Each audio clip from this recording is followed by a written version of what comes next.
Iran కు America అధ్యక్షుడు Trump ఇచ్చిన గడువు నేటితో ముగియనుంది.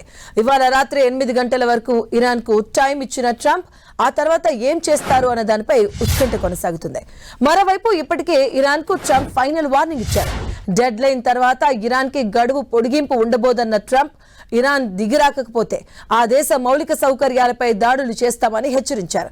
ఆపరేషన్ ఎపిక్ ఫ్యూరీ విజయవంతంగా కొనసాగుతుందని, ఇరాన్లోని పవర్ ప్లాంట్లు, వంతెనలే లక్ష్యంగా దాడులు చేస్తామని హెచ్చరించారు. ఇరాన్ మొత్తాన్ని ఒక్క రాత్రిలోనే తుడిచిపెట్టేస్తామన్న ట్రంప్ అది ఈ రాత్రి అయ్యుండొచ్చంటూ అన్నారు. తాను చాలా నిరాశకు గురయ్యానని చెప్పిన ట్రంప్ ఇరాన్ భారీ మూల్యం చెల్లించుకోక తప్పదని అన్నారు. ఆ దేశాన్ని ఒక్క రాత్రిలోనే మట్టుబెట్టగలమని, ఇరాన్లో తమ వెపన్ సెక్షన్ ఆఫీసర్ను కాపాడుకున్నామని చెప్పుకొచ్చారు.